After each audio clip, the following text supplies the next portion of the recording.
근데 지난 시간에 이거 안 했는데 해봅시다. 페이지 어디냐면 237페이지.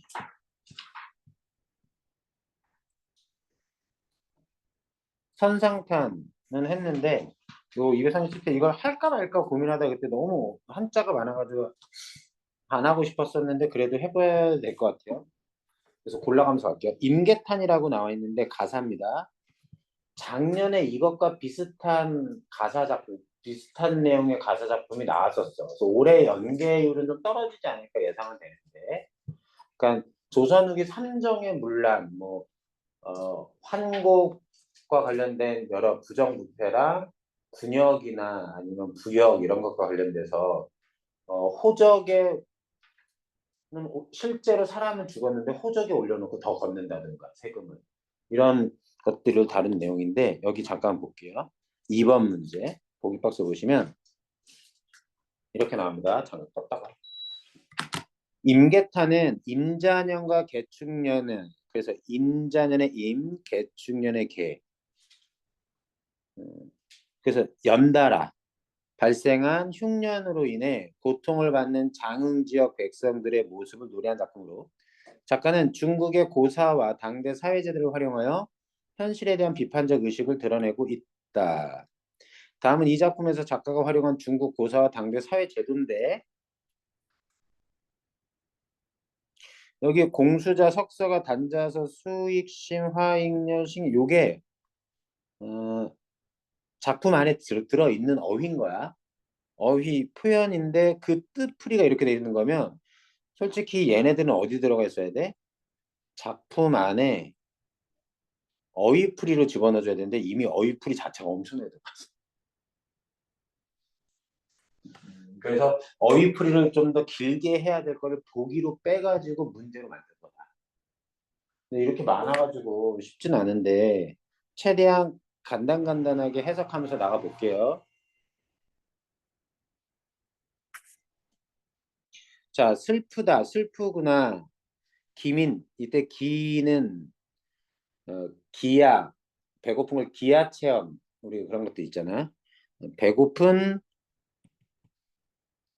백성들아, 청자죠. 화자가 말을 건네는 사람 태도입니다. 대상이에요. 진율 기별 들어. 기별은 소식.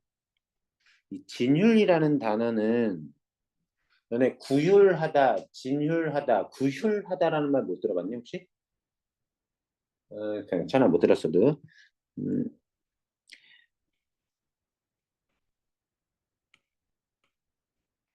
예, 우리 너네 기억나는지 모르겠죠? 너무 어렸었어가지고 기억이 안 날 수도 있겠다. 코로나 때 전 국민 재난지원금을 딱 한 번 준 적이 있습니다. 사람당 25만 원. 4인 식구가 한 집에 있으면 100만 원 지급돼요. 물론 그거는 현금이 아니라 지역화폐를 줍니다. 혹시 기억나요? 기억 못하는 분은 당연히 부모님이 꿀꺽하셨을 거예요. 여러분은 무슨. 근데 그런 거야. 이게 뭐냐면 진율은 뭐냐면 과거에 조선시대 때 진율청, 구휼 내지는 진휼청이 있었던 것 같아. 이 휼이라는 단어는 되게 신기하지. 요 정도 한자는 아나 모르겠다. 요게 피혈자야. 혈액할 때 혈. 그런데 여기에 요 짝대기 이렇게 있는데 요게 마음 심자야. 뭔가 마음으로 피를 나눠주는 수혈해주는 뭐 이런 느낌 있지 않나? 그래서 힘들게 사는 사람을 도와주는 거 우리가 흉이라는 말을 써. 진흉. 백성을 구제하는. 그래서 흉년이 든 해에 백성을 구제하는 행동들을 진술이라고 얘기해. 보통 뭐해? 곡식을 빌려줘. 이해됐죠? 물론 그걸 우리가 환곡이라고 하죠. 환곡, 곡식을 주지만 다시 돌려받을 거. 일종의 요즘으로 따지면 재난지원금을 그냥 주는 게 아니라 싸게 대출해 주는 겁니다. 돈을. 그리고 나중에 갚을 때 이자와 함께 갚는 환곡 같은 걸 푸는 거예요. 근데 당장 먹고 살아야 되니까 어쩔 수 없이 빌리는 거죠. 진율, 백성을 구제한다는 소식 들었는가? 당초에 쌓은, 자, 찌은 곡식, 곡석은 곡식.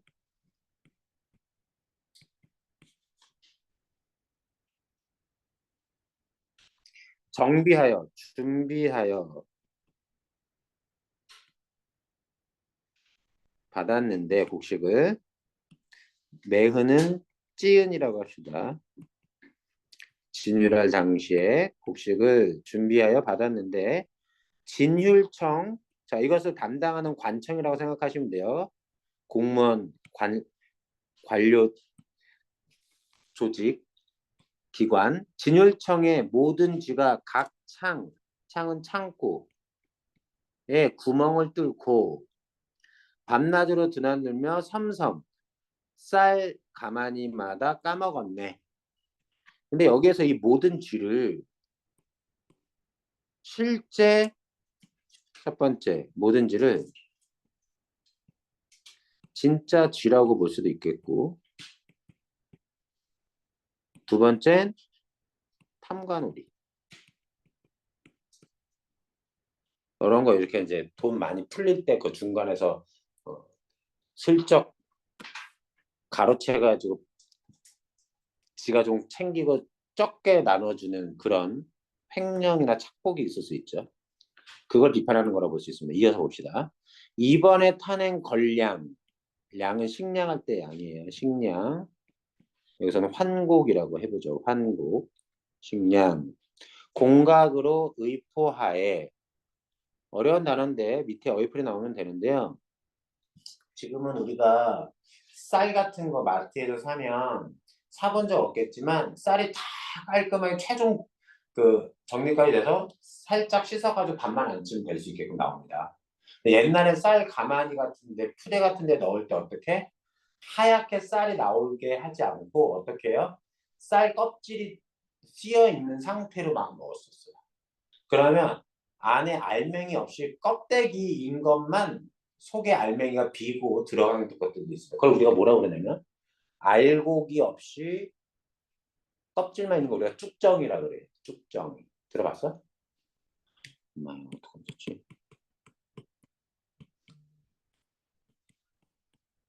못 들어봤니? 쭉정이 알곡. 그래서 쭉정이는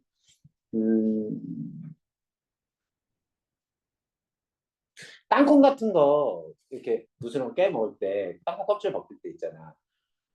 분명히 두 개가 들어있을 줄 알았더니 딱 벗기면 이제 하나는 들어있는데 하나는 안 들어있거나 할 때가 있잖아. 땅콩도 안 깨먹었어? 알지 내가 무슨 말 하는지. 그렇게 텅 속이 비어있는 껍질인 거를 우리가 쭉정이라고 불러요. 알아두세요. 공각은 쭉정이란 뜻입니다. 의포는 배포 나눠주는데 배포했는데 적조를 맡은 저 두승아 밑에 어휘풀이 보세요. 이것도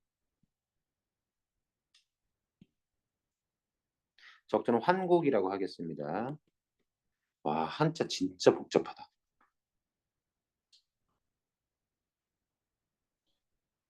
두승은 너조차. 그래서 이때 두승은 첫 번째 말과 돼. 어, 양을 측정하는 도구죠. 말과 되는 그 곡식 같은데 그런 거 작곡 같은 거 파는 데 가면 이렇게 퍼서 주기도 합니다. 시장에 가면 이렇게 정육각형 육면체 직육면체 같은 거를 내가 이렇게 퍼서 담죠. 네, 그 말대를 의미할 수도 있고, 두 번째 그것을 가지고 나눠주는 관리들을 얘기할 수도 있어요.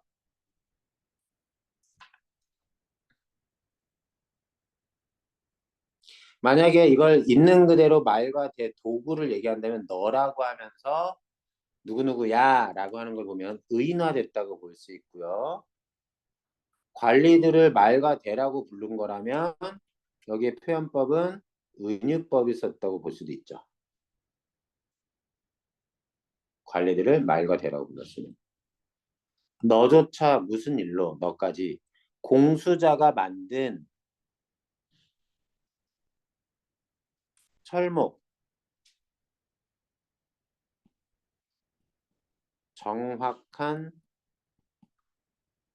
그릇 도량. 자, 이게 무슨 얘기야? 설명하기 진짜 귀찮다. 공수자가 뒤에 2번 문제 보기 박스를 보면요, 그 도구들을 아주 정교하게 잘 만드는 기술자라고 해요. 그러니까 쉽게 말하면 뛰어난 기술자인 공수자가 신은 해석할 거 없이 만든 그릇으로 만든 것인데, 만들다, 삼기다를 만든다. 이 도량이 뭐냐면 사이즈야, 사이즈. 자, 이런 건데, 자, 대가 이렇게 있어. 예를 들어서 대를 이렇게 퍼 담는데 이 사이즈를 조금 작게 만들어 가지고, 너무 작겠는데 어쨌든 이렇게 작게 만들어서 몇 대? 한 5대를 나눠주는 게 정부의 시책이면, 정책이면 5대를 나눌 때 제대로 된 사이즈를 나눠주는 게 아니라 그 대의 크기를 좀 자그맣게 만들어 가지고 똑같이 5대를 나눠줬지만 남겨먹는 거죠, 관리들이. 그 얘기하는 거야. 야, 저 대는 제대로 된 사이즈로 뛰어난 장인이 만든 게 있는데 만들었거는 무단히 이유 없이, 무단히는 까닭 없이 이유 없이 환면하고, 환면 뒤에 어휘풀이 보면 잘 안 나오는데 도량을 바꿔서 사이즈를 바꿔가지고 간탐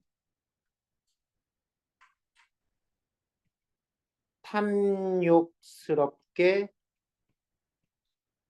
작아졌다. 그 사이즈가 한 대의 사이즈, 도량의 크기, 도량이 사이즈예요. 길이나 시간 단위 이런 것들. 작아졌구나. 엊그제까지 관홍량, 넓은 도량이, 오케이? 제대로 된 사이즈였는데 왜 이렇게 작아졌냐? 변세는 변세. 변한 세상이기는 변한 세상이로구나. 말세다 말세야, 이런 뜻이야. 사람이 거북이 되어. 난 여긴 도대체 잘 이해가 안 돼. 거북이가 됐다는 건 도대체 뭘까? 진창에 들어앉아. 진창은 창고, 진율청의 창고. 들어앉아 사람들이 모든 지를 살피더니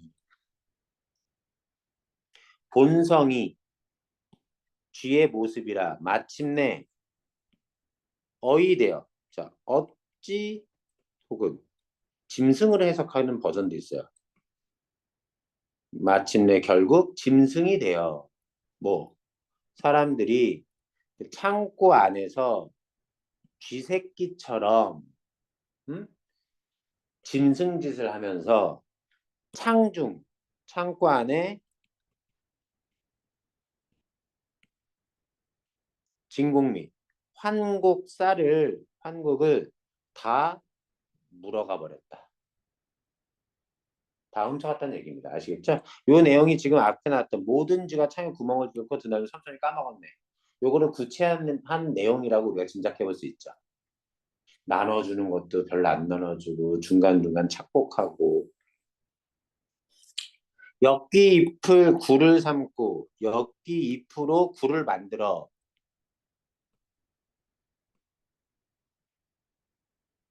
저녁에 모야에 장치하니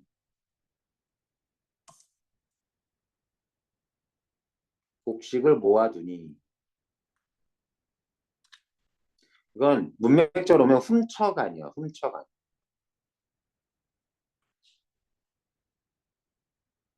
문맥적으로.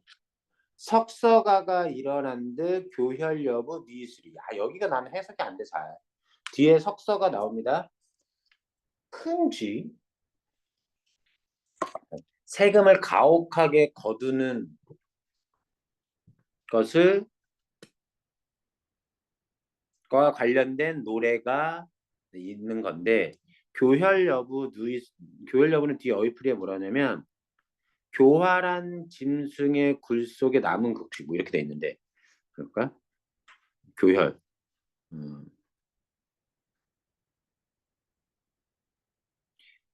석서가 큰 쥐가 이런 곡식을 훔쳐가는 큰 쥐가 이렇게 모으니 결국 큰 쥐가 일어나니 정도로 교혈은 쥐구멍이라고 해석하겠습니다. 쥐구멍 같은 창고에 남은 곡식 니는 어찌 있으리 정도로 해석합시다. 문맥적으로 서리 남은 곡식이 있을 수 없다. 애들 다 훔쳐가서 이제 지금 민지 완전 잠이 안 나요. 큰일 났네 이거 안 하고 싶은데 진짜. 자 실갓을 쓴 소령감은 뒤 어휘풀이 나옵니다. 진왕. 자, 소령감은 하급 관리는 진왕의 성을 얻어 자 권력을 뒤에 어휘풀이 있어요. 이용하여 그 하급 관리도 지가 가진 권력을 이용해서 단자소 다방물이 이것도 단자소가 뒤에 2번 문제 보기 박스에 있기는 합니다. 2번 문제. 근데 그래서 단자소는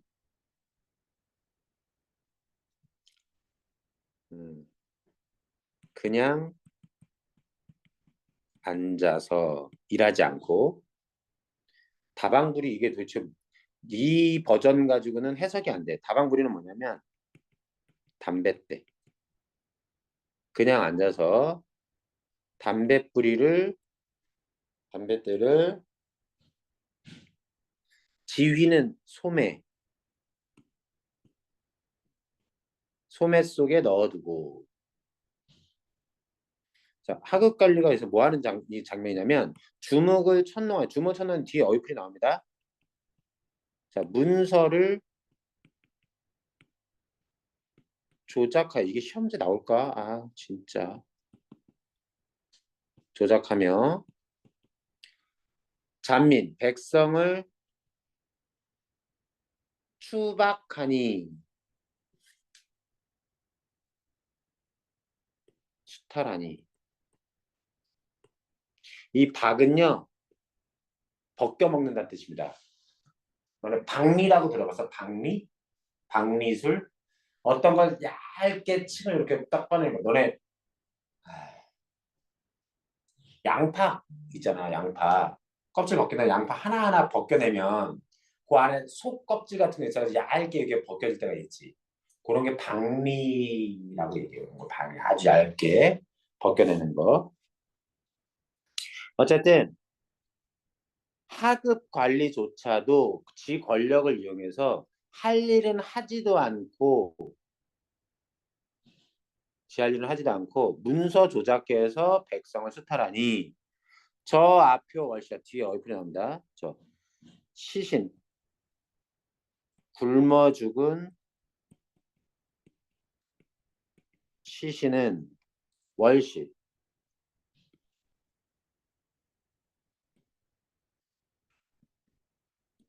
본체도 않고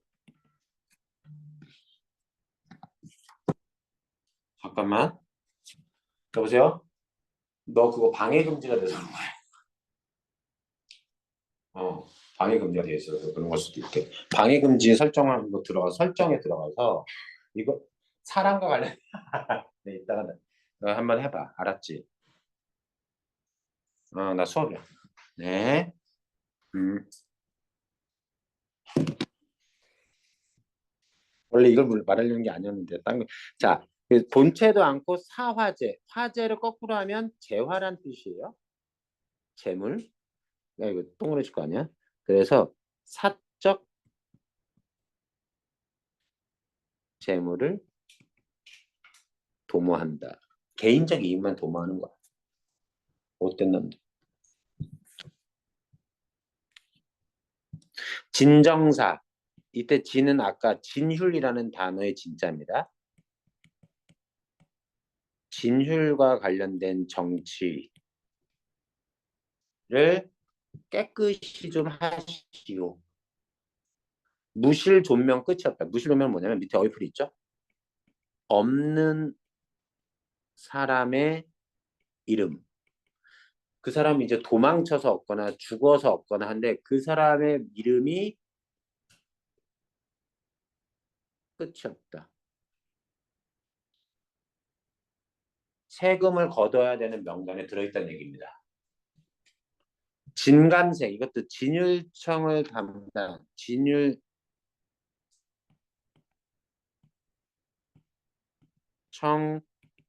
관리의 창자, 긴 창자, 진지는 긴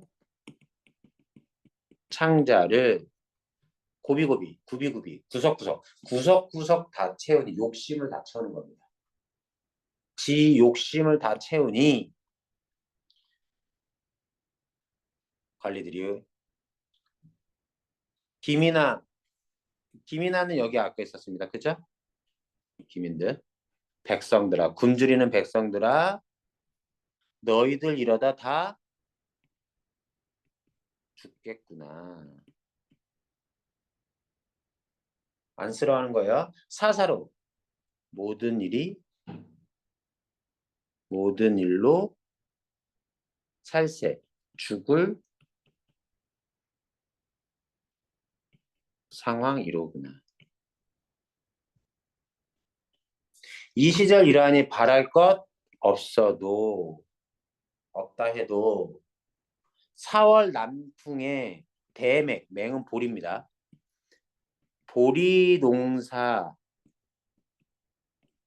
풍년을 믿었는데 풍년이 되길 믿었는데 보리 농사라도 잘 되길 믿었는데 황무는 몹쓸 병이라 여기 황무가 나오는데 입마른 병 같은 건데 일종의 식물의 전염병 직역합니다. 의미는 식물의 전염병은 몹쓸 병이라 한 번에 두루 퍼지니 아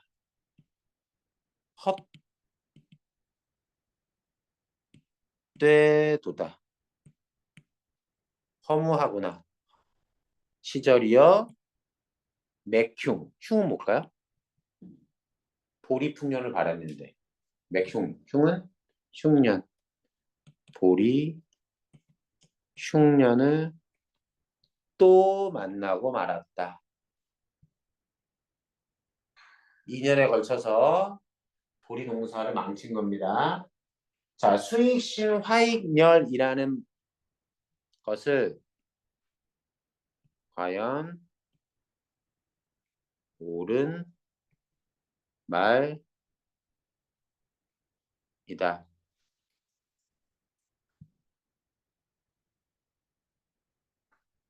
성은 성인의 가르침이요. 감탄하는 거야. 근데 이게 긍정적인 감탄이 아니야. 뭐냐?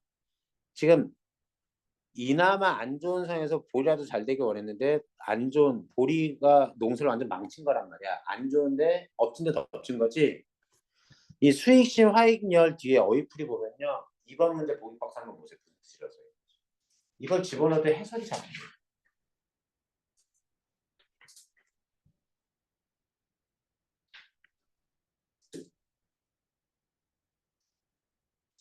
점점 심해지는 거 얘기하는 거예요. 그냥 이거 그냥 이게 정확하진 않습니다. 이걸 이렇게 내가 얘기할게.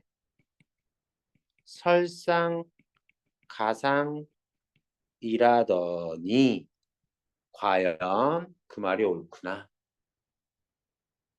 이런 정도로 해석할게 그냥. 이해됐니? 갈수록 상태가 안 좋아지는 겁니다. 이명 목숨이 철석인들 쇠와 돌인들 이러고서 이러한 상황에 어찌 목숨을 보전할까? 서리법 보전할 수 없다. 서리법 앞에도 많이 나왔어. 서리법 문노라 관리들아 지금이 어느 때냐? 지금 어느 때냐? 세미환상 한곡이자 자 곡식을 빌렸으니까 진율청에서 이자를 갚아야 되는데 그 이자 각각 다 따져가면서 받았으면서 한국 이자를 각각 받더니 구미수는 도대체 무슨 일이냐? 자, 체납된 세금 징수는 도대체 무슨 아니 지금 같은 상황엔 체납된 세금까지는 안 걷어야 되는 것 아니냐? 안 그래 이렇게 힘들어 죽겠는데 아무리 10년인들 뒤에 어이플이 있습니다. 지각할게요. 10년이라는 때마다 호적 정리를 새로 했나 봐. 세금은 호적 정리 왜 해요? 여러분들 저거 가지고 있니? 너희들 그거 가지고 있니? 주민등록증 가지고 있니? 주민등록증 아직 발급 안 했어? 안 받았어? 유빈이 받았니? 너 그러면 요즘 주민등록증 저걸로 주지 않니? 그 거기에 뭐 IC칩 들어가 있어가지고 모바일 신분증 이렇게 할 수 있는 거? 뭐지 너? 잠깐만. 이게 요즘 우리나라 진짜 좋아진 게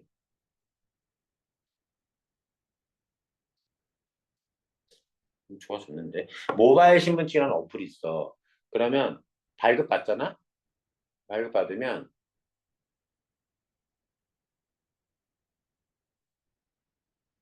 실물 신분증이 없어도 돼. 투표도 이걸로 할 수 있어.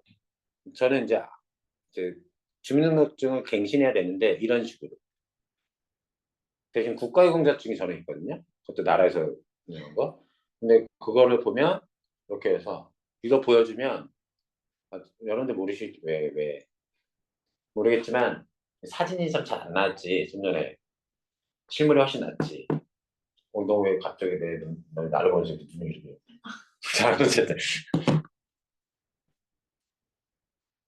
그래서 발급받으면 요거 어플 깔아놓으면 신분증 굳이 안 갖고 다녀요. 실제로 다 통용돼요. 이렇게 해서 발급될 수 있는 게 운전면허증. 요즘 전산화 운전면허증, 다른 자격증, 국가공인 자격증, 그 다음에 주민등록증. 요즘 여권도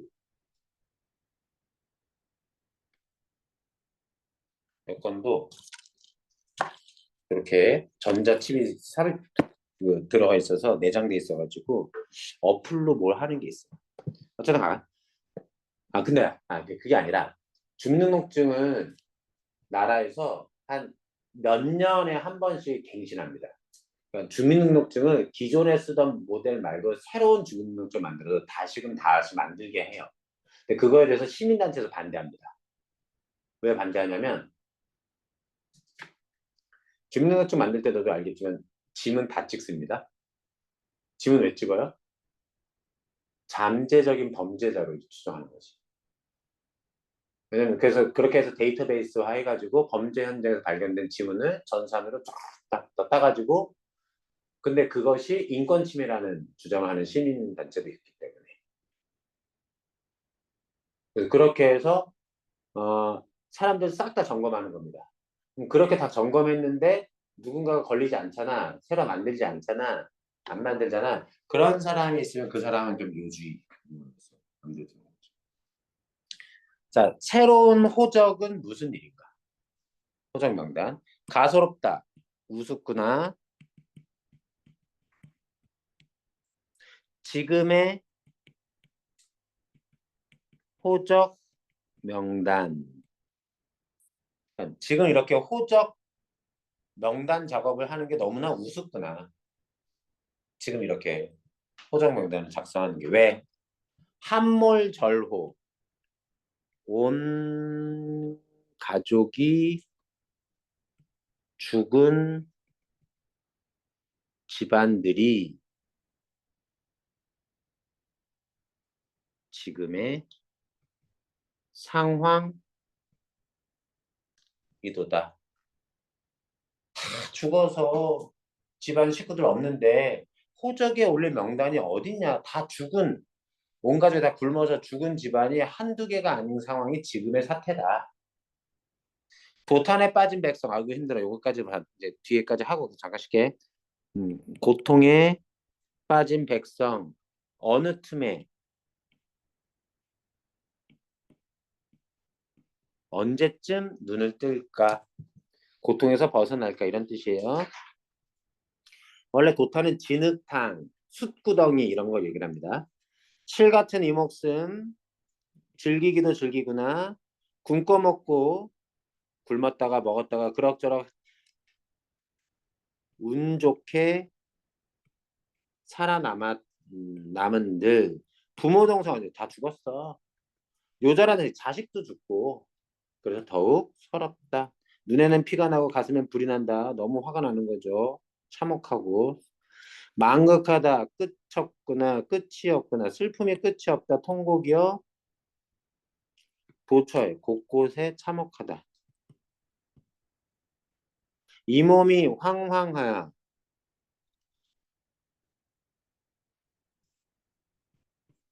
당황 혹은 제정신 아님. 차리지 못해 심불능정정 마음이 불안하니 이 살세 아까 살세 있었죠? 죽을 상황에서 혹은 죽을 세상에서 살아나서 이 낙세 좋은 세상을 볼 수 있을지 말지 모르겠구나. 마지막 걱정과 한탄. 자, 부정적인 미래 전망을 하면서 끝나는 겁니다. 어우 지겨워. 재미 하나도 없어. 나 작품은 또 부역과 관련된 수필 같은 거예요. 야, 내가 재워줄게. 빨리 좀만 자. 어? 더워? 에어컨 틀어줄게.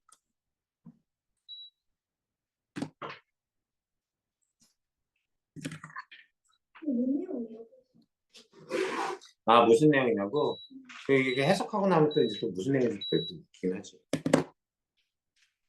그러니까 흉년이 연이어 들어서 진율청에서 환곡을 대출해주는, 곡식을 대출해주는 작업을 했는데 나눠주는 상황에 쭉정이랑 이런 거 섞어가지고 안 좋은 품질의 곡식을 그것도 그나마 양을 줄여서 곡식을 나눠줘. 그래서 그걸 받아봤자 어쨌든 이자는 이자대로 나중에 내야 되는데 받아봤자 그걸로는 먹고 사는 게 쉽지가 않고 나중에는 그것을 뭐해? 이자 받겠다고 집집마다 돌아다니면서 호적 작업 다시 해가지고 없는 사람 명단 올려가지고 막 더 거두려고 하고 그런 걸 고발하는 작품입니다. 사실적으로.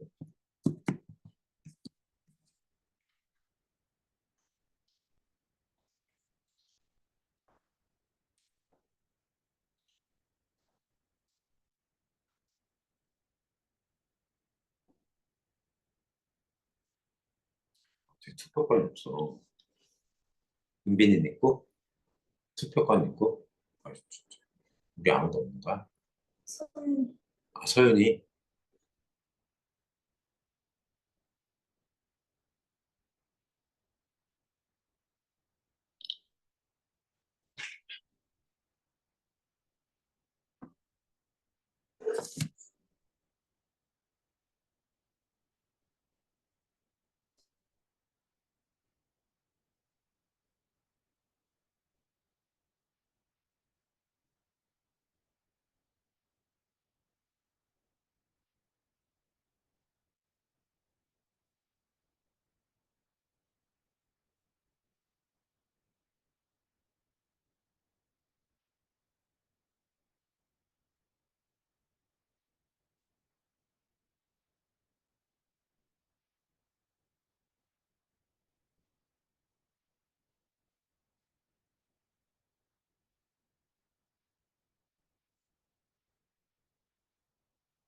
과연 오랜만이네. 그러니까 옛날에 이러이러한 표현이 있었는데 그게 진짜 지금 상황이 딱 들어맞는 말이구나.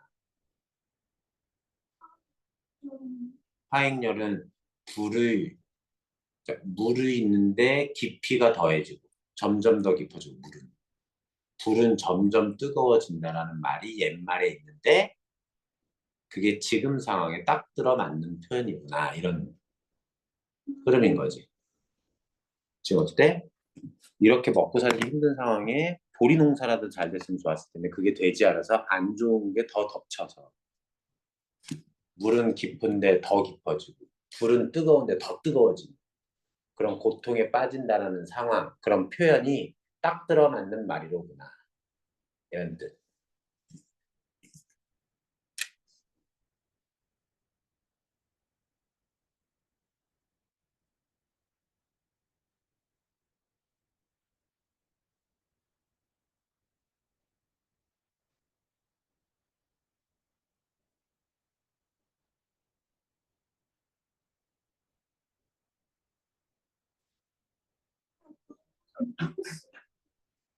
못 풀겠다고? 아, 모의고사 풀 때? 어차피 연계돼서 나올 거야. 그래서 안 연계 확률이 가장 높아. 어떤 게 안 돼. 어떤 게 뭐 안 돼. 안 나올 거냐고? 근데 갈래복합에 전개될 수 있어. 갈래복합에 소설은 없을 거야. 아, 갈래복합은 소설은 안 들어있고 고전 수필 갈래복합에 소설 들어있긴 하다. 구뭐 일부 넣긴 했더라고. 주로 만들어서 또 유명해서 그건 모르지. 뒤에 실전학습 부분에 있는 고전 소설도 꼭 읽어둬야지. 실전학습 뒤에 맨 뒤. 최대한 많이 나가보자. 무엇이든 고전 고전 시가 소설. 고전 소설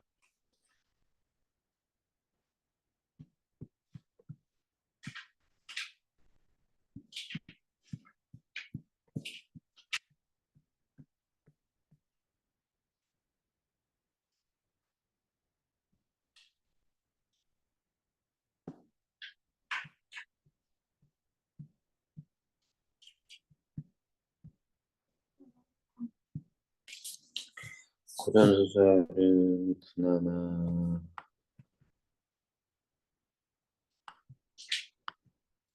태생기후도 나오기 어려울 것 같고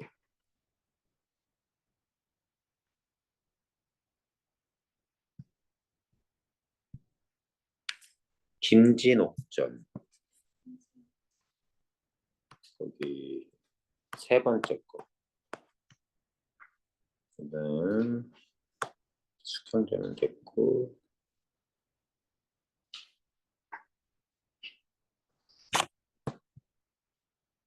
정진사전 다섯 번째 거 그다음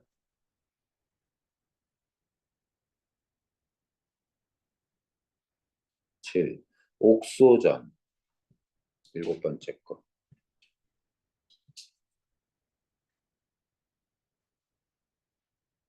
그리고 천수석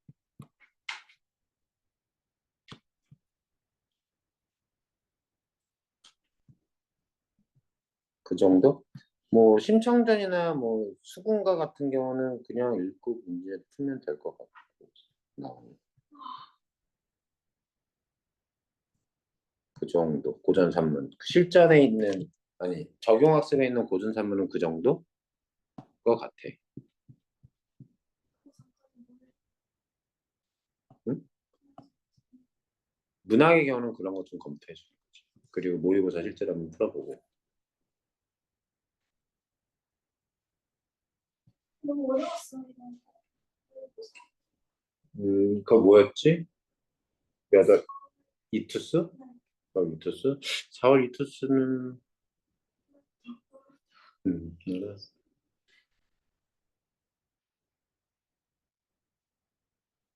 몇점 나오는데? 근데 찍어서 갔으면 그래서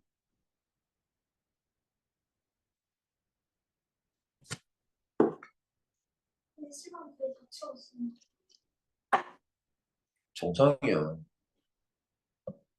근데로 찍은 게 있어요. 그치. 자꾸 소설, 고전소설. 어디서 시간이 많이 걸린지 살펴봐봐. 검토해보고 오답도 확인 한번 해봐.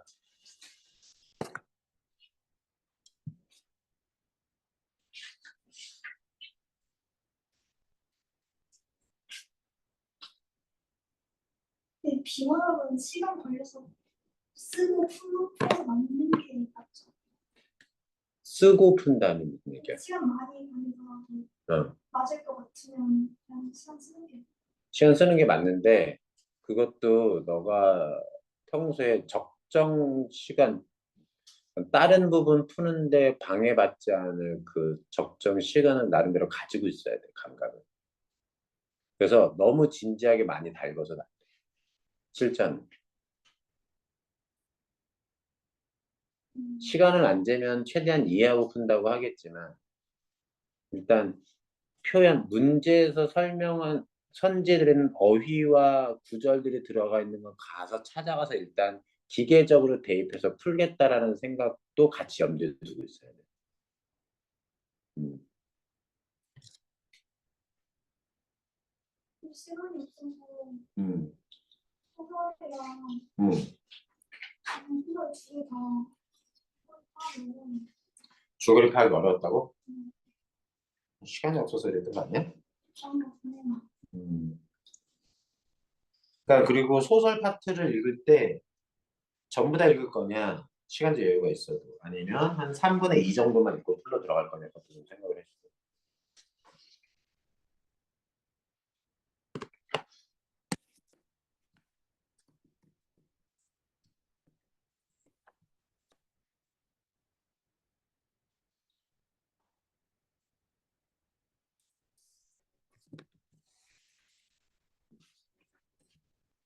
그래서 하나 도와주시면 안 돼요?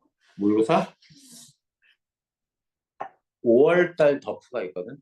대선 거 프리미엄. 저안 풀었어요? 풀어보고 5월 거. 4월 거 풀었을까? 3월, 4월? 미안해.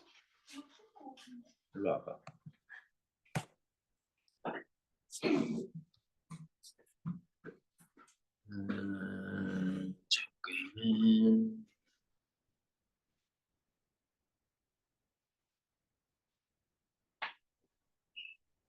이건 내가 이렇게 프린트해 준 적이 없는데. 그래요? 이거.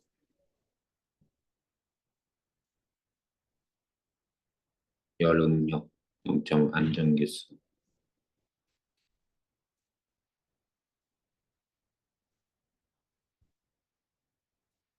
저 뒤에. 이거는 불과 지난주 수요일 날 풀었던 거야. 아 그래요? 어, 안 풀었구나. 해줄까? 네.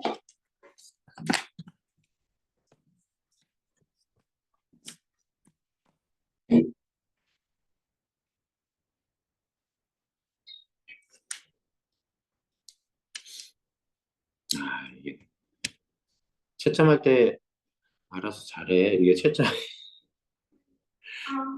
무슨 얘기인지 알지? 네. 아, 그렇게 돼 있어, 왜.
괜찮아? 아, 좋습니다. 자, 그다음 걸레복합 더 나가볼까? 혼자 하기 어려운 부분을 골라서 나가보죠. 찾아가지고 최대한 빨리. 그러면 여기는 했었고 선상탄 건너가서 갈래복합 네 번째 거 페이지 249페이지 잠깐만 봅시다. 여기는 좀 구운몽도 충분히 출제가 가능한 작품이기는 해요. 자, 몽천유라는 작품입니다. 자, 생시인가 꿈인가 백옥경 옥황상제가 산다고 전해지는 초월적 세계인데 전설 속의 공간인데 여기서 궁궐로 해석합시다. 올라가니 옥황상제는 반기시나 옥황상제는 임금 정도로 해석하면 되고요. 신선들은 꺼려. 옥황상제를 모시고 있는 신선들은 여기는 다른 신하들 정도. 나를 대하는 태도가 상반됩니다. 냅둬자. 둬라. 오호 연월 보면 알겠지만 오호는 호수, 뭐 달 이런 것들이 나오기 때문에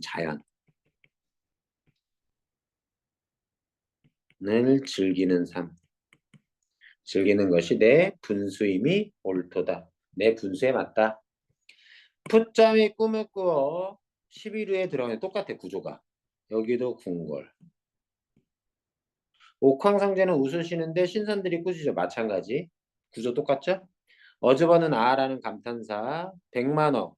수많은 창생들, 백성들이 백성의 일을, 백성과 관련된 일을 어느 틈에 묻겠는가? 물을 수 없었다. 서리법. 왜? 주변의 그 신선들 때문에.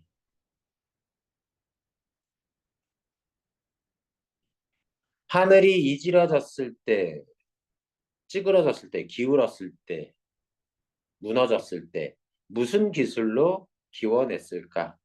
꿰매다, 고쳤을까? 배곡루, 아까 배곡경 같은 거예요. 궁궐, 중수할 때, 중수는 다시 짓는 겁니다. 다시 지을 때 어떤 장인밭이 기술자가 이때 이지러졌다, 중수한다, 나라에 큰 일이 있을 때 누가 도대체 그 나라의 큰 일을 다 잘 치러냈는가? 옥황상제께 아뢰보려고 했더니 다 못 물어보고 왔다. 그런 구조예요, 그냥. 아마 이런 걸 묻고 싶었나 보죠. 별건 없고. 이 구운몽 소설에 대해서 들어본 적 있어요? 민지는 어떻게 알고, 민서는 어떻게 알고 있지? 이게 학교가 그러면 교과서에 따라 달라. 학교에서 안 배운 아이들도 있어요. 제목 구운몽이 뭐냐면 구는 인물수, 우는 주제, 몽은 구성. 구성이 어떻게 되냐면 현실에서 잠깐 환몽 구조. 꿈꿨다가 다시 현실로 돌아오는. 주제는 인생 무상. Everything is nothing. 인생에 중요하다고 생각하는 그 모든 것들이 다 헛되고 무가치한 것이다. 죽고 나면 다 말짱 헛것. 페이지 251페이지예요. 인물은 성진과 팔선녀. 이게 이제 현실 속의 인물이라면 꿈속의 인물들은 양소유와 여덟 낭자. 이런 구조인데 무슨 얘기냐. 요 정도 큰 틀만 얘기하고 한번 읽어보세요. 어렵진 않습니다. 현실에서 꿈을 꿨다가 다시 현실로 깨어나는데 현실이 오히려 천상계, 꿈이 인간계, 현실이 천상계죠. 신기하죠? 소설 속의 리얼한 현실이 오히려 비현실적이에요. 이 소설의 리얼 월드가 천상계입니다. 그리고 꿈은 환상인 거잖아요. 헛것이잖아요. 헛것인 세계가 오히려 리얼하죠. 인간 세상이에요. 그게 되게 독특한데. 그럴 때 천상계에서 살다가 죄를 지어서 팔선녀와 성진이라는 인물이 꿈속에서 인간 세상에 추방됩니다. 그래서 양소유라는 새로운 인물과 중국 각지에서 8명의 아리따운 여자들로 태어나는데 양소유가 어떤 삶을 사느냐? 유교적인 지극한 부귀 영화를 누리는 삶을 삽니다. 완전 성공해요. 나라의 공도 막 세우고 중국 각지의 대표 미인들 8명이 여기 8남자. 마치 아이템 모드시 결혼해요. 남자의 로망이 완전 담겨있는 거죠. 심지어 용의 딸까지도 아내로 삼습니다. 판타지죠. 그래서 외국에서 우리나라 고전소설 중에 되게 인기 많은 소설 중에 하나가 구운몽입니다. 신청전은 약간 고리타분하죠. only one 러브잖아. 이해됐니?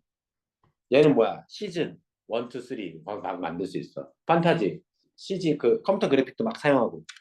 그리고 다시 성진과 팔선녀로 나타나는데 이쪽 천상계는 불교적 세계관이 주된 주제를 형성하는 세계고요.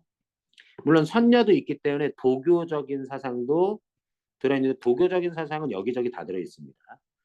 꿈속 세계는 유교적 판타지가 담겨요. 유교의 판타지는 뭐예요? 내가 나라에 큰 공을 세워서 전쟁이 나면 전쟁에서도 이기고 평화시인 나라도 잘 다스려서 부귀 영화에 그 지극히 올라서 역사에 이뤄나. 이게 불교죠. 그런 삶을 살다가 꿈속에서 그런 삶을 살다가 뭐예요?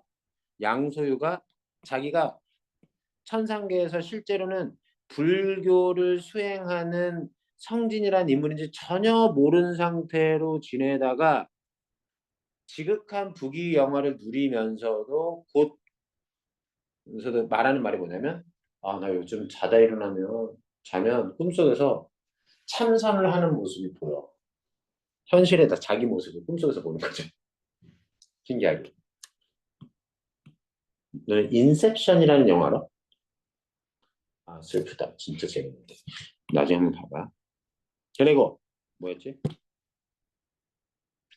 그러다가 그런 얘기를 8명의 그 부인들한테 얘기를 하면서 나 아무래도 이렇게 살다가 죽으면 너무 허망할 것 같아서 이 허무함을 이겨내기 위해서 불교라는 종교에 귀한 나 스님 될래. 꿈속에서. 그랬더니 갑자기 어떤 노 스님이 와. 노 스님이 누구냐면 현실 속에 자기 스승인데 스승인지 기억을 못해 꿈속에서. 왔는데 그 노 스님이 자기 스승인데 꿈에서 깨어나게 해주면서 깼더니 자기가 뭐야? 위험 있는 모습은 없고 머리 깎고 스님. 어린 그 스님의 모습, 젊은 스님의 모습을 하고 있는 모습이었던 거죠. 자, 이게 이게 여기까지만 얘기할게요. 스승의 심부름으로 용왕의 생일을 축하하는 심부름을 갖다가 술을 한 잔 얻어먹게 돼. 여기서부터 계율을 어겨. 천상계 스타트할 때. 돌아오는 길에 8명의 선녀들이 놀고 있는 곳을 지나치는데 거기 다리를 점거해서 선녀들이 깔깔거리면서 놀고 있으니까 굳이 피해가도 되는데 얘가 뭐해? 작업을, 헌팅을 걸어. 그리고 나서 이제 자기 숙소로 돌아와. 숙소로 자기 방에 앉아가지고 이제 불을 붙여서 향을 꽂아가지고 참선을 하고 명상을 하려고 하는데 낮에 봤던 팔선녀들의 아리따운 모습이 아른아른거리고 술도 먹고 앉았다라고 그러면서 아 이거 부처 절에서 이렇게 수행하는 게 너무 다이나믹하지 않아서 너무 무미건조해서 남녀 간의 어떤 사랑과 성공과 실패, 전쟁 이런 스펙타클이 없잖아. 불교는. 그거를 부러워하는 도중에 자기가 잠들었는지도 모르고 잠들어. 근데 잠이 들었는데 자기가 바로 꿈을 꾸는데 꿈이 이어지는 게 바로 현실의 모습이 그대로 이어져. 꿈속에서. 계속 참선하고 있어. 근데 벌써 꿈꾸고 있는 거야. 근데 본인은 못 알았지. 그때 후배가 와가지고 선배 스승님께서 부르시는데요. 불러갔더니 뭐야? 스승이 얘가 계율을 얻는 걸 다 알고 지옥으로 쫓아내서 인간생으로 환생시켜. 그래서 이러한 삶을 막 살다가 깨어났더니 어디야? 앉아있던 그 방에 거기서 깨어나는 거야. 이해됐지? 그런 거야. 여기는 뭐냐면 그런 양소유가 나라에 전쟁이 일어났는데 전쟁을 수행하다가 꿈을 꾸게 돼. 아니 안 그래도 봐봐. 상황이 어떤 거냐면 꿈속의 꿈이야. 성진이 꿈꾼 게 양소유인데 양소유가 전쟁 중에 또 꿈을 꿔. 그래서 여기 용궁에 가서 전쟁을 해서 승리를 해. 그리고 여기에서 전쟁을 승리하고 여기에서 용왕의 딸과 연을 맺지. 그리고 깨어나서 뭐해? 전쟁을 마저 수행을 해. 그리고 그런 삶을 살아. 근데 이게 양수는 자기가 꿈꾸는 꿈속에서의 자기 인물인지는 몰라. 그러니까 나도 되니? 그런 구조로 돼 있다. 되게 복잡하게 돼 있어. 전체적으로 전지적 작가시죠. 남자 당시 선비들의 로망이 담겨 있는 소설입니다. 한번 읽고 이제 풀어주시고요.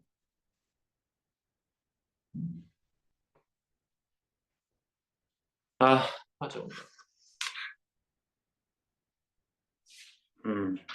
하자인가. 혼자 못할 거 아니야. 맞아. 나와요? 난 모르지. 내가 지금 안 나오고 저게 나올 거라고 생각했지만 내가 말 안 한 것 중에 또 나올 수도 있는 거야. 너무 길지. 근데 너희도 혼자서는 안 할 거 아니야. 나랑 해 억지로 끌려가면서 하지. 6번부터 보면 현대시가 있어요. 현대시 파트는 한번 너희들도 개인적으로 풀어봐. 그거는 필요하면 내가 설명을 해줄 테니까 풀어보고 뭐 설명이 필요하면 얘기하고 야 이거 하고 끝내자. 야 이거 아니야 이거 하고 끝내면 너무 빨리 끝날 것 같은데. 안 끝나고 안 끝날 것 같다고? 다른 거 다른 거 잘 해봐. 모르겠어요. 자 그럼 다른 거 해. 그럼 자, 다음 시간 금요일 날 하기로 했고요. 그러면 요거는 설명을 해드릴까요? 남시 유동과 현대시? 이것도 길어? 본 적이 있을 수도 있어. 너 공부했나 봐. 좋아. 남시 유동과 시험과. 그 다음이 내 영문의 국가신앙. 아니야, 이거는 현대시니까 니들이 읽고 할 수 있어. 현대시 말고 일단 먼저 우선순위로 내가 해줄 수 있는 걸 더해볼게.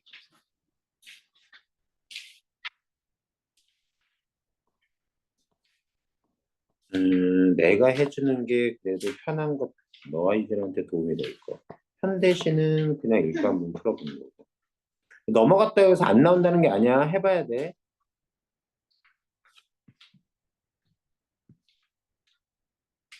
여기도 현대시. 얘네 지금 너무 무리하게 구성해서 갈래볼까 봐라. 현대시 하나 넣고 현대수필 넣고 고전수필도 넣었어. 이거 미친 거야. 이런 식으로 나오진 않겠지 설마. 그러면 시간이 너무 오래 걸릴 텐데.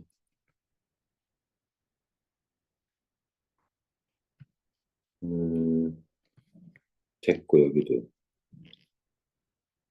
이거 동백꽃 그 수탉싸움 하는 이 소설 어렵지 않을 거예요. 그 다음에 어, 내 그물로 오는 가시고기 이거 난쟁이가 쏘아올린 자궁권 연작 소설의 또 다른 챕터입니다. 읽어보면 단락 부분이 없어가지고 되게 답답한 느낌이 들어요.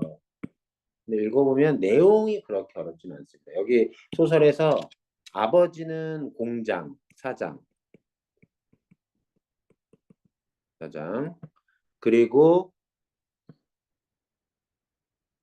사장, 나는 그 사장의 아들인데 이 공장에서 난쟁이 아들, 큰아들, 난쟁이의 큰아들이 이래. 이 애가 살인을 저질러.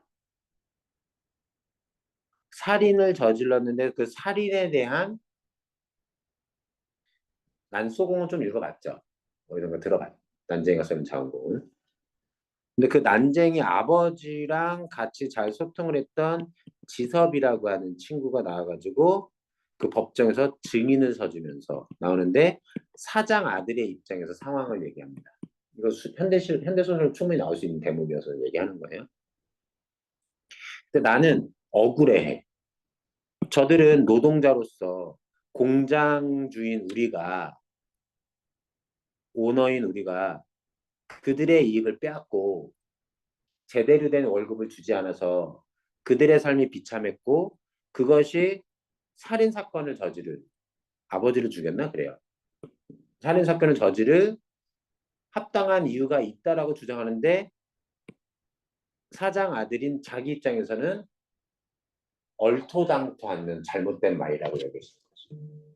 그거에 대한 분노를 드러내면서 노동자의 시선이 아니라 사장 아들의 시선에서 이 장면을 전달해줘서 상당히 흥미로운 작품입니다. 그래서 뭐 들을수록 화가 났다. 법정에서 증언하는 그런 얘기. 뭐 이런 것들. 나는 안 돼서 화를 참았다. 뭐 이런 얘기. 그래서 이 작품 내 그물로 오는 가시나무는 작품의 성격이 지금 소설이 2편이나 들어있는데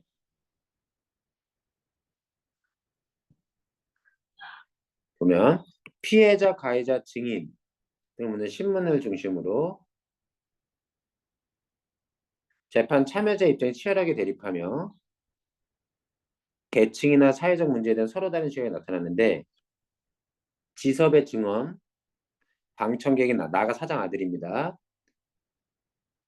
자, 자본가 계층이 우리와 노동자 계층의 저희들 상반된 입장이 드러나는. 그런데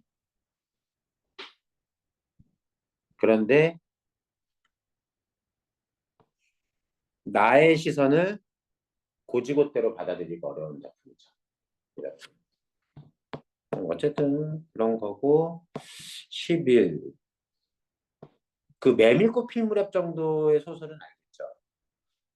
장돌뱅이 허생원 나와가지고 아들 찾게 하는 그거에 시나리오와 함께 들어있습니다. 실론 11번째 거는 대단히 그렇게 어렵지 않고요.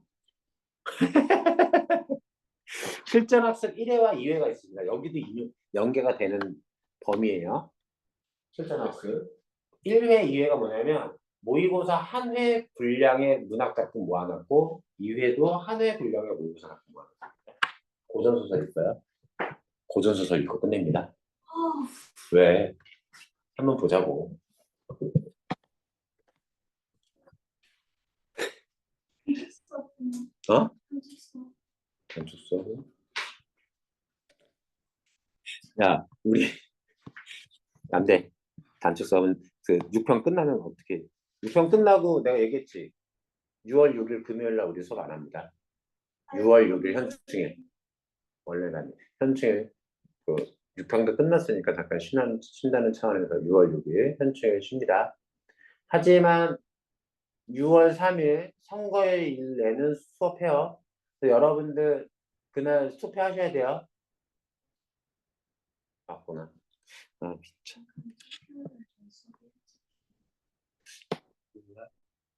시험 일찍 땡겨서 하자고?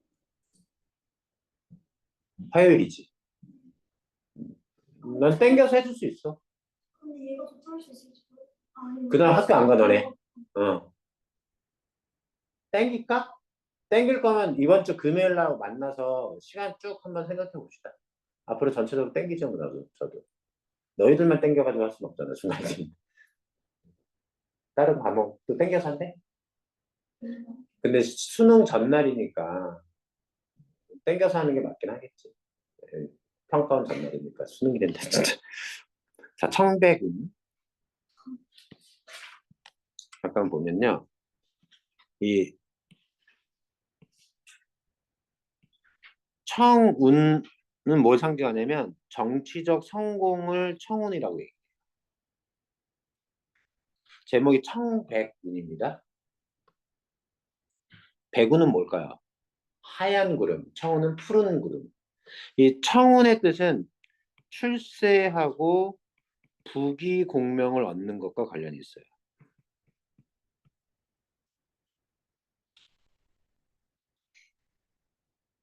어떤 인물이 주인공인데 가장으로서의 임무보다는 사적 욕망을 추구하는 모습을 보여주는 설명 자체가 일단 부정적이죠.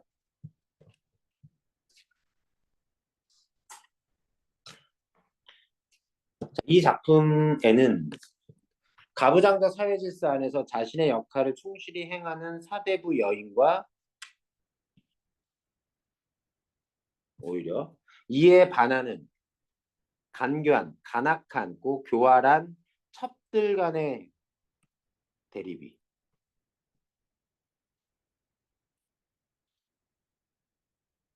야, 이게 문제는 이거야. 부인은 하나거든, 지금? 첩은 뭐야? 들이라고 했잖아. 둘 이상이. 이러고 있는 거야? 첩들의 계략으로 인해 변민하는 인물의 심리가 현실적으로 그려져 있다. 변민하는 인물은 아마도 대립하는 사대부 여인이겠죠. 사대부임에도 첩들과 풍류를 즐기는 세속적 욕망에 빠져 감정에 좌우되는 인물은 유교적인 이념에 위배되는 모습, 어긋나는 모습을 보이는데 이는 감정을 쉽사리 드러내지 않는 것을 군자의 덕으로 여긴 당시 세태를 고려할 때 사대부 역시 실상은 평범한 사람에 불과하다. 못난 사람이다. 이런 뜻이야. 이때 사적 욕망은 뭘로 나타난다? 첩들과 풍류를 즐기는 세속적 욕망에 빠진 모습, 관정에 좌우되는 모습. 요게 이 작품의 주인공의 모습인 거죠. 남자 주인공의. 그러면서도 이 작품에서 도덕적 결함을 야기하는 환경에서 여성 인물들이 정서적 유대감을 바탕으로 문제를 해결하기 위해 서로 돕는 모습을 보여줌으로써 새로운 여성상 또한 제시하고 있다. 가봅니다.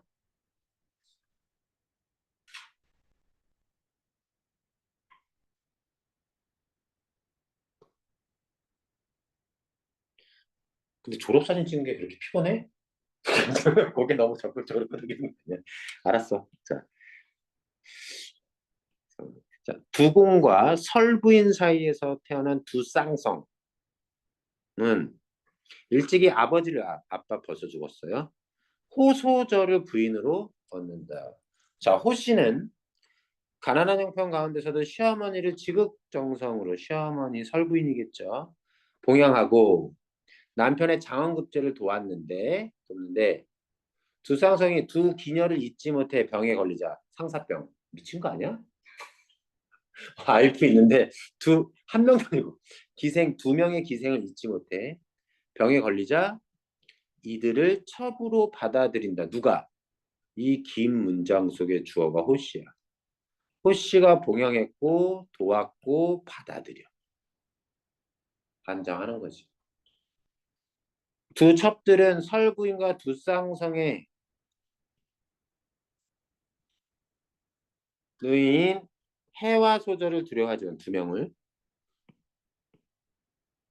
두려워해요. 설부인 죽자. 설부인도 죽네. 호씨를 쫓아내려 모함한다. 갑니다. 자, 두공. 이렇게 두공이라는 말이 너무 웃기다. 듀공 있지 않습니까? 듀공? 듀공이라고 들어봤어요? 못 들어봤니? 야, 너네 그 귀여운 생명체를 모른단 말이야?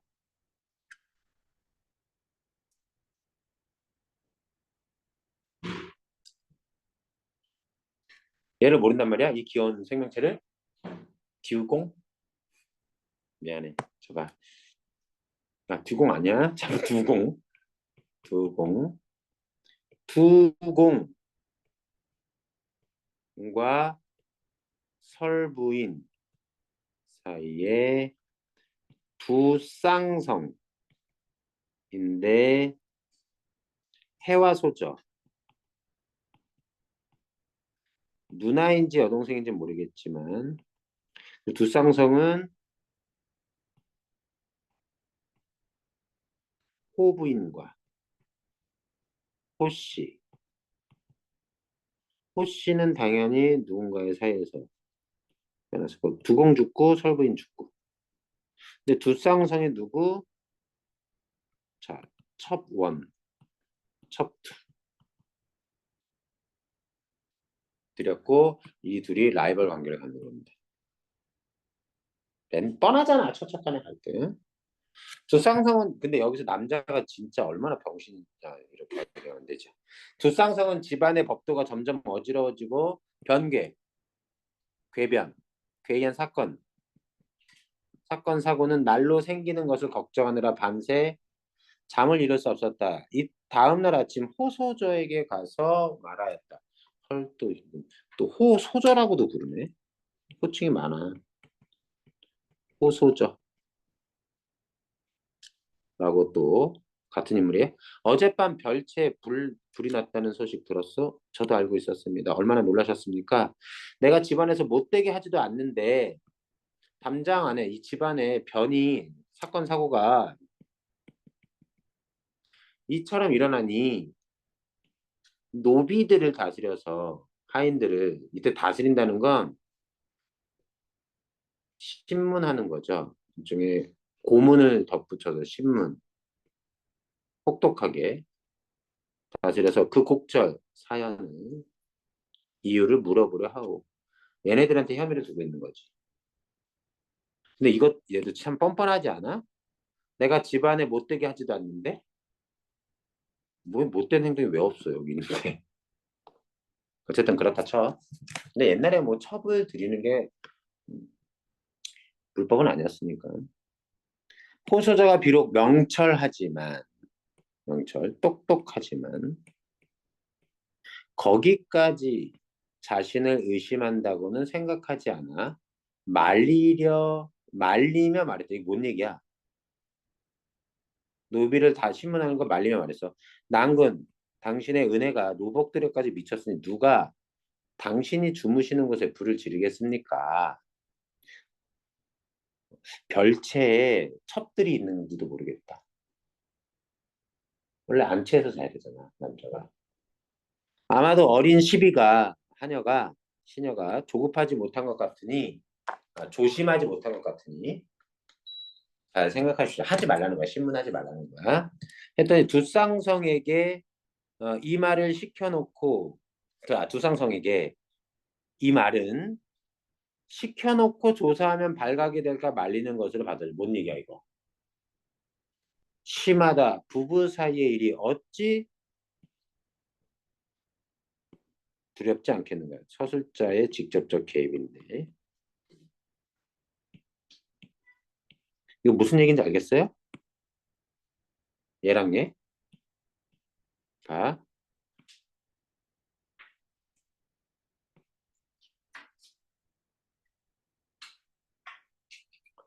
남편이 누구를 의심하는 겁니까? 혹시 의심하는 겁니다. 너 애들 애들 노비들한테 시켜서 불질러 놓고 너 조사하면 발각될까 봐 너 말리는 거지? 하고 두상성이 의심하는 거죠. 이 의심이 어디서 왔겠어요? 그냥 오진 않았겠죠. 두상성은 그래서 옳은 것도 틀린 것으로 보고 보통의 일도 자기를 없이는 여기는 것으로 여겨. 날이 갈수록 호소저를 더욱 미워했다. 나교란과 여섬유의 의기양양한 마음이 더욱 방자해졌다. 왜? 두쌍성 남자의 마음이 정부인에게서 멀어지니까 좋아하는 거예요. 중추는 음력 8월. 초수는 죽은 설부인의 생일이다. 해와 소저도 와서 차례를 지냈다. 보통 부모님 돌아가시면 부모님 생일을 안 하거든요. 돌아가신 날짜 잡아가지고 제사 지내지. 독특한 겁니다. 차례를 마친 후 두쌍성과 해와소저가 옛일을 추억하니 눈물이 옷을 적셨다. 두쌍성이 다시 별채로 갔어요. 자, 이 별채라는 곳이 요즘 누가 지내는 곳? 남자인 두쌍성이 지내는 곳. 첩이 있는 곳일 가능성이 높아요. 두쌍성이 기운 없는 것을 본 나교란이 말했다. 야, 별채에 불이 난 것도 얘네가 시켰을 수도 있다고. 자작극. 어르신은 어머니를 생각하는 슬픔만 아시고 제사를 제대로 올리지 않는 원통함은 모르십니까?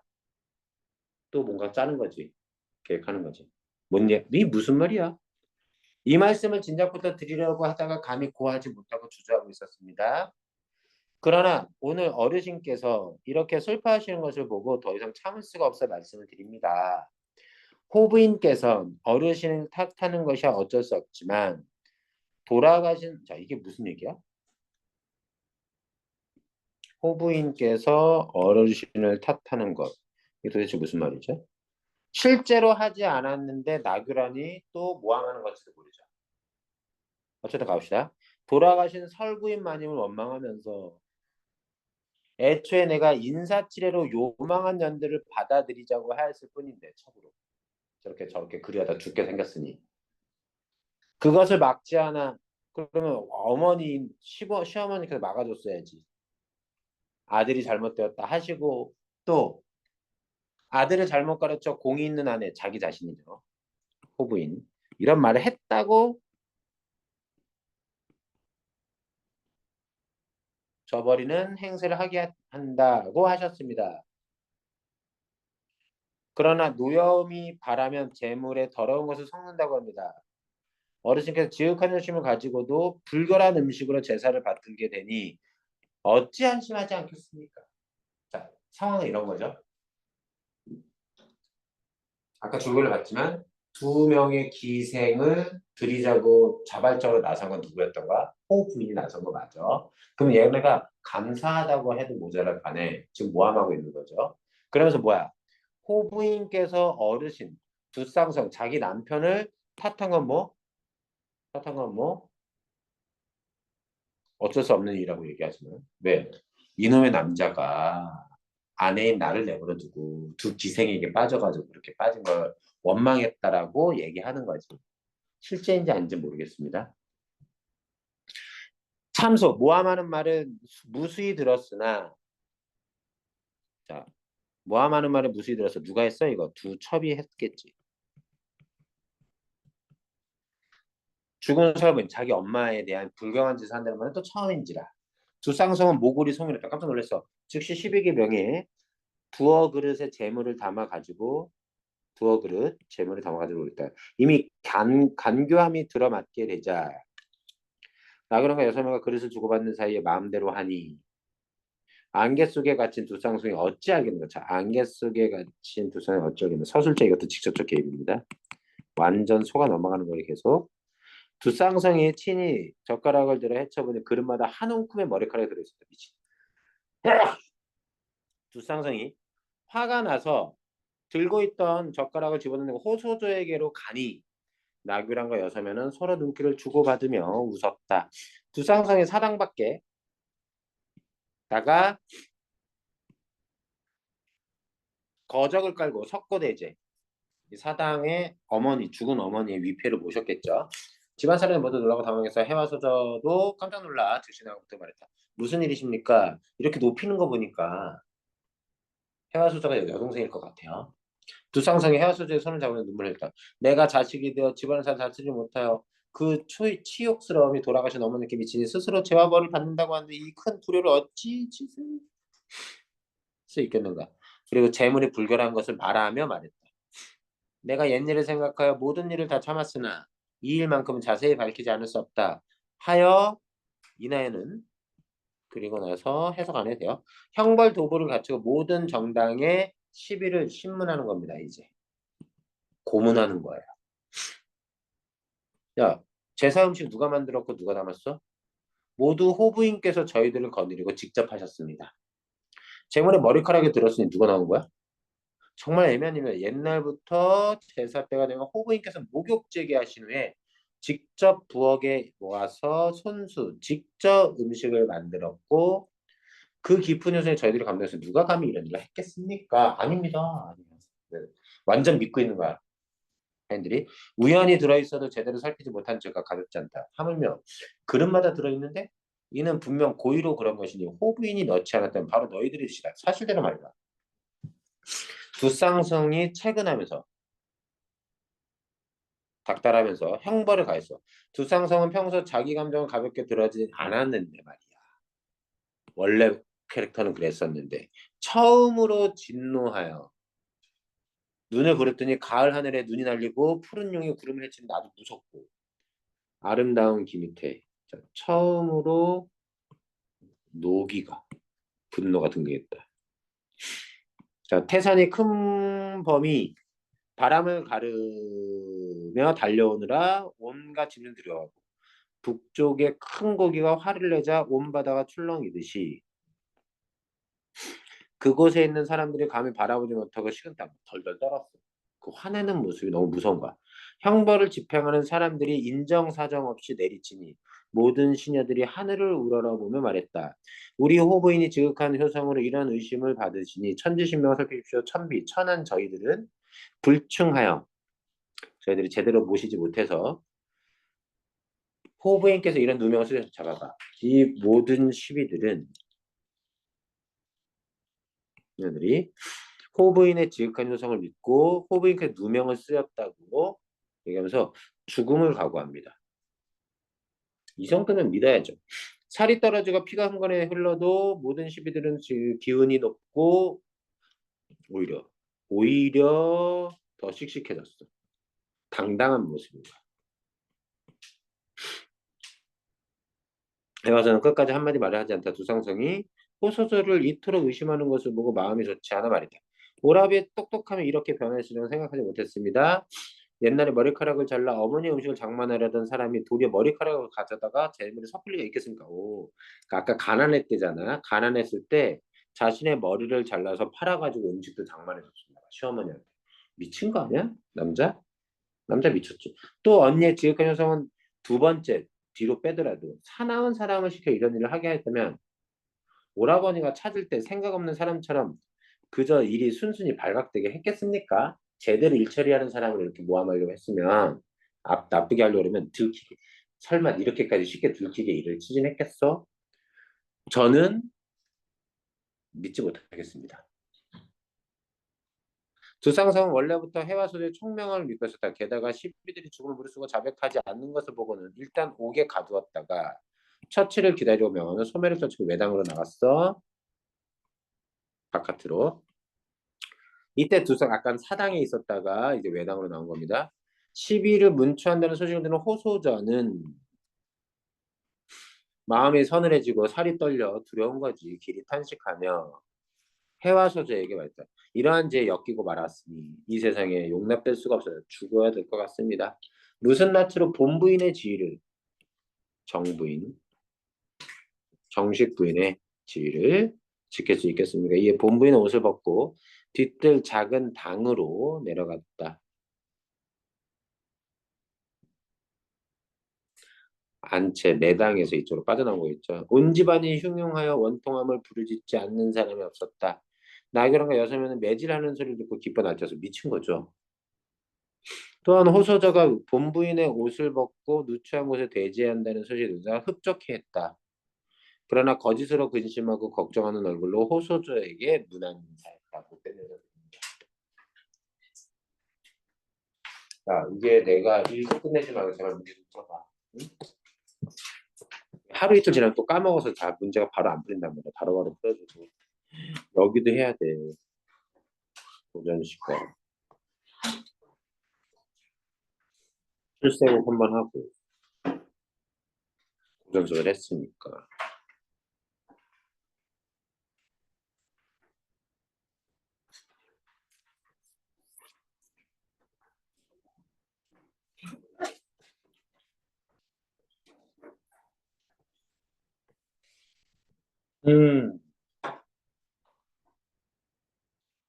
여기까지 합시다.